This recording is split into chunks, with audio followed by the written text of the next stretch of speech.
12:16 y ahí estaban las palabras del primer mandatario Guillermo Lasso hablando acerca de lo peligroso que resulta para la seguridad ciudadana el incremento o el poder que ha adquirido la delincuencia organizada en el país, hablando incluso de narcoterrorismo. En este punto vamos a dar la bienvenida a nuestro primer invitado. Se trata del doctor Vinicio Rosillo, especialista en Derecho Penal. Doctor, muy buenas tardes, bienvenido. Buenas tardes a Santo Domingo y al país. Doctor, hemos escuchado la parte de la intervención del mensaje que entregó a la nación el presidente Guillermo Lasso acerca de este tema de seguridad ciudadana y la crisis carcelaria. Doctor, ¿se ha descubierto el agua tibia por parte del gobierno? ¿Recién se evidencia este grave problema de seguridad respecto de la delincuencia organizada? El delito de delincuencia organizada. Tenemos previsto todo un andamiaje de técnicas especiales de investigación para justamente enfocar todas las causas que tienen que ver con este sector específico de delincuencia de mejor manera. De manera que tenemos que establecer en prima fase que el marco, por lo menos el marco penal, encuentra toda su base específica para que se pueda desarrollar la actividad de la investigación penal en contra de la delincuencia organizada. Eso quiere decir que por parte de la justicia se debe tratar de manera diferente tanto la delincuencia común como la delincuencia organizada. Y eso, si se trata de manera diferente al momento de aplicar la justicia, en el momento en que se los traslada ya a los centros de rehabilitación social, a los centros carcelarios, eso ya se olvida, todos van al mismo lugar. Efectivamente, el tratamiento de la delincuencia común merece un tratamiento distinto al de la delincuencia organizada.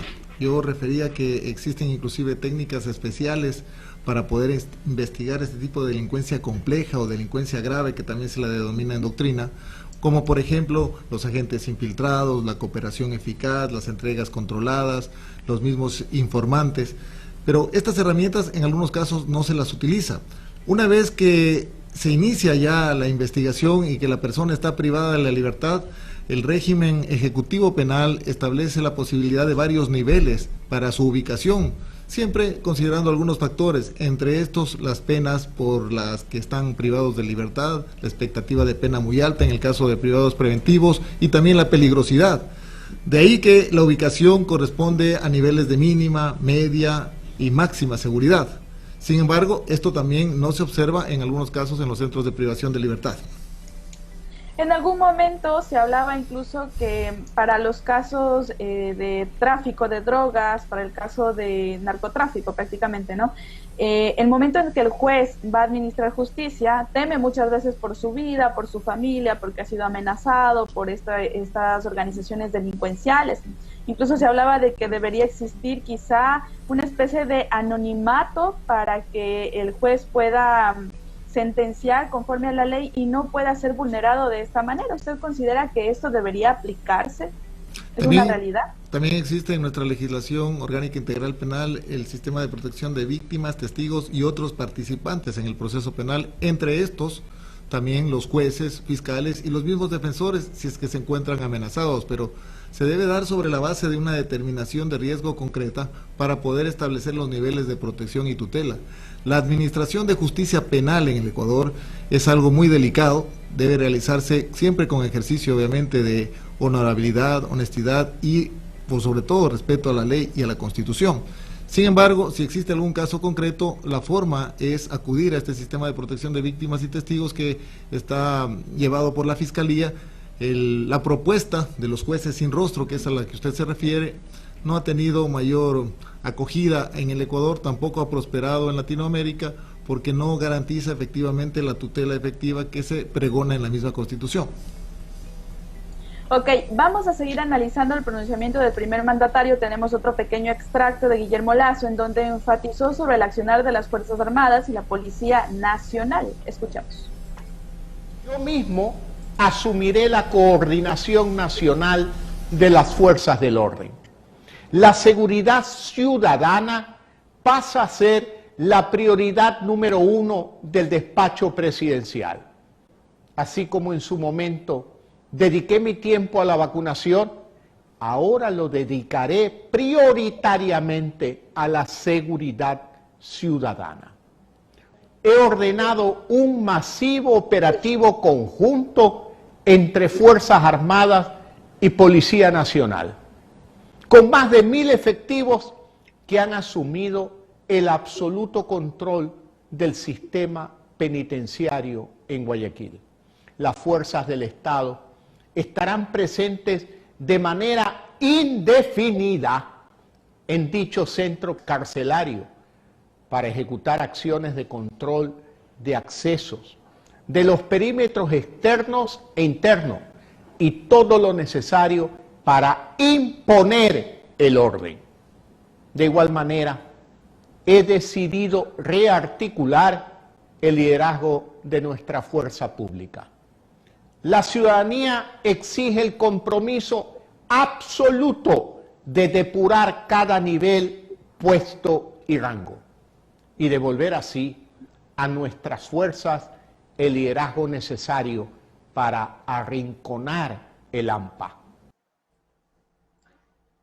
12:21, tomando en cuenta que esta no es la primera matanza que se registra dentro de un centro carcelario, ¿oportuna o tardía esta decisión por parte del gobierno nacional, doctor?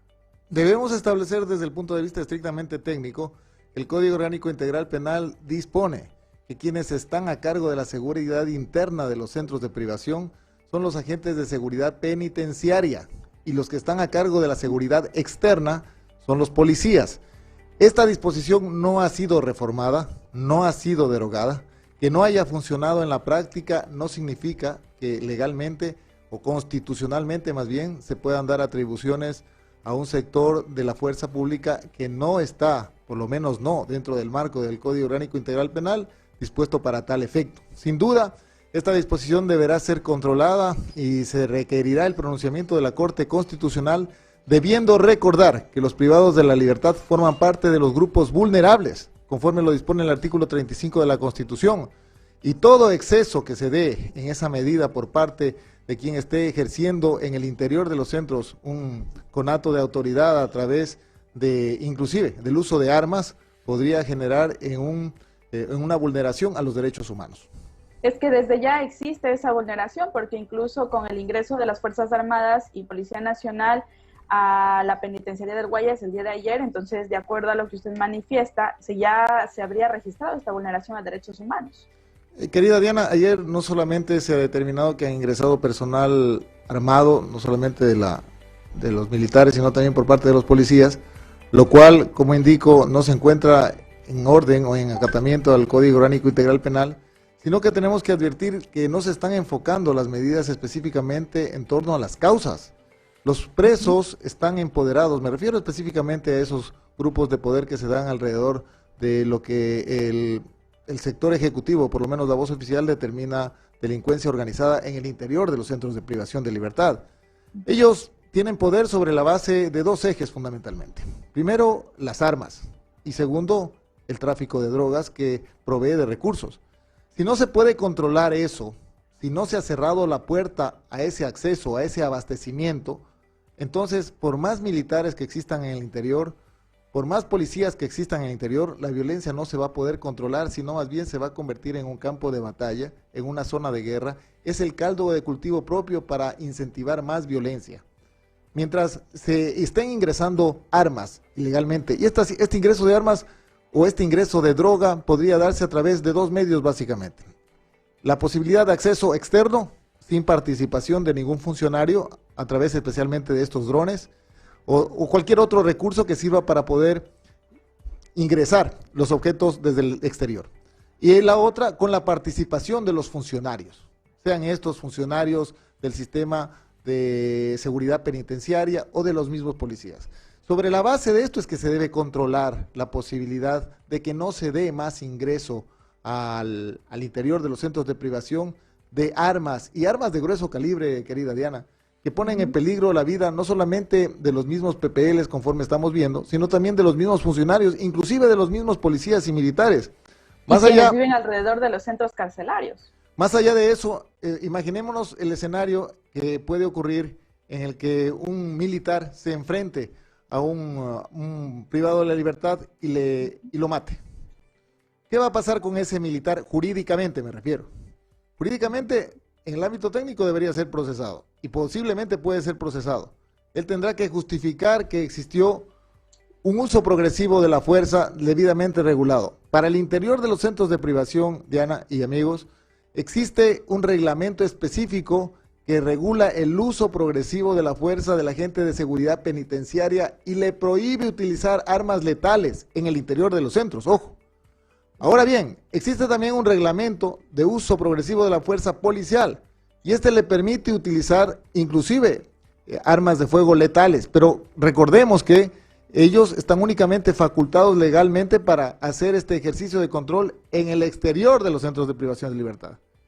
No se puede dar una medida, menos aún con el carácter de indefinido, con todo respeto, porque ni aún en estado de excepción se podría determinar que no existe una periodicidad específica, un periodo específico en que se debe cumplir tal medida, porque la ley, como insisto, no ha sido modificada, no ha sido reformada. Lastimosamente tenemos policías y militares que tienen miedo de aplicar la fuerza pública, de defenderse incluso, de combatir la delincuencia, justamente por estos vacíos legales o por estas contradicciones legales que ellos piensan 2, 3 veces, 4 veces antes de actuar en medio de un robo, un asalto, alguna agresión que pueda registrarse en medio de la ciudadanía. Y casos de policías que por haber actuado juzgados también duramente por las leyes ecuatorianas. Ahora, el primer mandatario plantea, llamémosle un endurecimiento de las leyes, Es decir, aunque para muchos no resulta de esa manera. Escuchemos lo que dijo Guillermo Lasso acerca de estos nuevos proyectos de ley que estarían enviando a la Asamblea. Escuchemos. los violentos no podrán con nuestra acción unida. Con nuestra acción unida. Nuestra total determinación para poner fin a sus días de impunidad. A través de un nuevo proyecto de ley llevaremos a cabo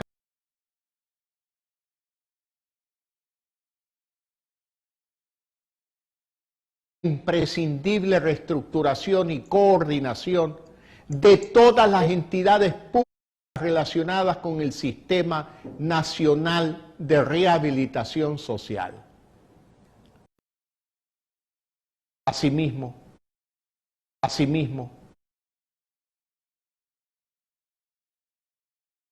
a fin de que la fuerza pública cuente con las herramientas necesarias para la ciudadana y el control de los sistemas carcelarios, aprobaremos las normas para el uso por parte del gobierno nacional excesivo de la fuerza.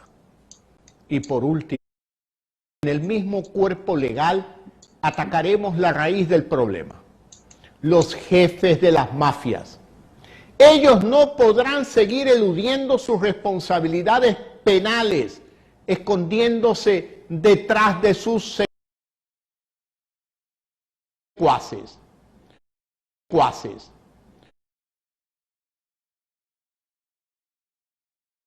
Por ello, tipificaremos el nuevo delito de autoría de organización.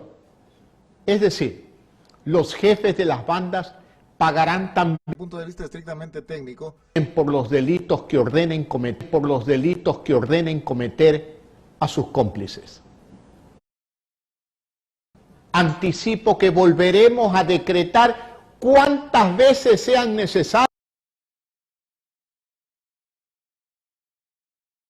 en las cárceles del país, el estado de emergencia en las cárceles del país, y esperaremos contar con el apoyo de las instituciones.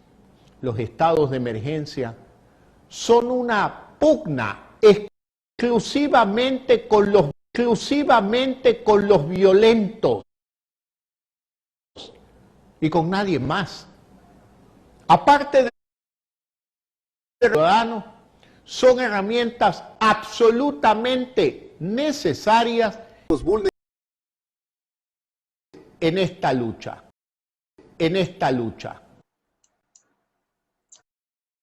Autoría por dominio de organización para los cabecillas. En su experiencia en Derecho, mi estimado doctor, ¿cómo ve esta propuesta del Ejecutivo al respecto? sin duda la intención es muy buena, pero en nuestro Código Orgánico Integral Penal, específicamente en la parte general, en el libro primero, se determina los grados de participación y entre estos la autoría y la autoría mediata. Y sobre la base de esta autoría es que se está refiriendo, se quiere estructurar un tipo penal específico.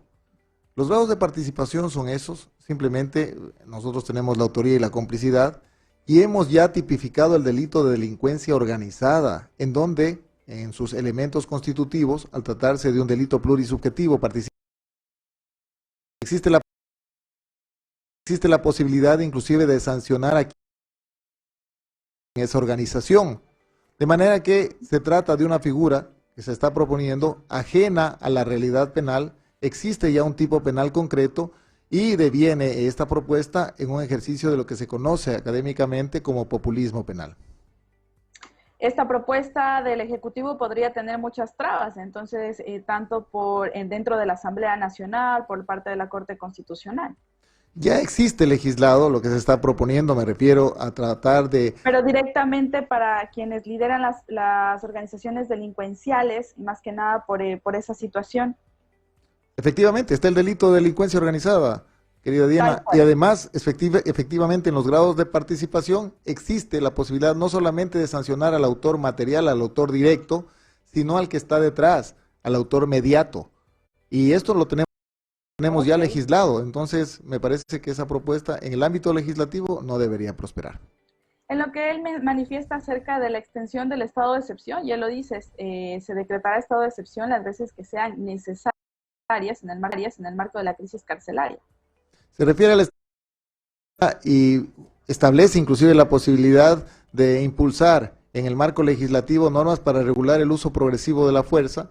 Hemos determinado además que, para que la ciudadanía comprenda, hace un año, en el año 2020, se determinaron reformas al Código Orgánico Integral Penal orientadas a establecer una causa de justificación específica que se conoce como el cumplimiento del deber penitenciario o deber policial, que determina la posibilidad que en el marco del uso progresivo de la fuerza y en el ejercicio de sus funciones, un agente de seguridad penitenciaria o un policía puede inclusive matar a un privado de la libertad si es que el caso lo amerita, siendo esta una causa de justificación si se encuentran en los presupuestos del uso progresivo de la fuerza, que no es otra cosa que determinar la reacción del policía o del agente penitenciario por escalas, Diana. Simplemente la primera escala sería verbalizar, luego someterlo físicamente, luego ejercer armas no letales y luego el último filtro, solamente para los policías en esta reglamentación existe la posibilidad del uso de armas letales. Pero vemos que ya se operó, ya se ingresó con los agentes policiales, ya se ingresó con los militares y se está proponiendo hacer reformas a posteriori para regular las actuaciones de los que ya están en el interior de los centros de privación de libertad, lo cual siempre deviene peligroso y además podría estar al margen del marco constitucional. Y viene lo duro para un policía, y ya hemos visto casos, ¿no? Cuando no hay cámaras de seguridad, cuando un policía actúa de esta manera, ¿cómo demuestra que cumplió todos esos pasos para el uso progresivo de la fuerza? ¿Cómo él se libra de esa responsabilidad? Ese es un punto importante, Diana, y queridos amigos, por cuanto policial o un agente de seguridad penitenciaria, y vale decir también ahora por extensión, un militar, actúen en estas condiciones, no significa que no van a ser procesados. Posiblemente van a ser procesados y deberá demostrarse esta causa de justificación procesalmente para que no sean condenados. Entonces, sin duda, un policía, un agente de seguridad penitenciaria o un militar va a pensar dos veces en actuar sobre la base de este ejercicio que le delimita la misma legislación. Tenemos en el interior de los centros de privación de libertad la vocación, por lo menos la orientación que da nuestro Código Orgánico Integral Penal es que no existan armas, obviamente, ni de los privados de libertad, que se supone que no las tienen, ni tampoco de los que están custodiándolas, para que no puedan existir excesos o la posibilidad de riesgo de muerte inminente en alguna de estas personas. 12:34 minutos. Esta pregunta ya finalizamos porque tenemos que irnos al corte. Doctor, si estuviéramos frenar la crisis carcelaria, ¿qué es lo que usted haría? Yo sugeriría atacar la causa, no el efecto. La delincuencia organizada no es la causa. La delincuencia organizada que opera dentro de los centros de privación de libertad es un efecto del uso abusivo de la prisión preventiva, del hacinamiento que provoca este uso abusivo de la prisión preventiva, y sobre la base de esto también la posibilidad de los conatos de corrupción que se ejercen alrededor de todo el sistema carcelario. Si no atacamos esos dos ejes fundamentalmente, la corrupción y en el ámbito procesal, la indiscriminada utilización de la prisión preventiva, que se ha convertido de manera inconstitucional en regla general en la mayoría de los casos, cuando es la excepción, no vamos a poder solucionar. El técnico debería solucionar el problema, querida Diana y ciudadanía. 12:35, doctor Vinicio Rosillo, experto en Derecho Penal. Muchísimas gracias por haber compartido con nosotros este espacio.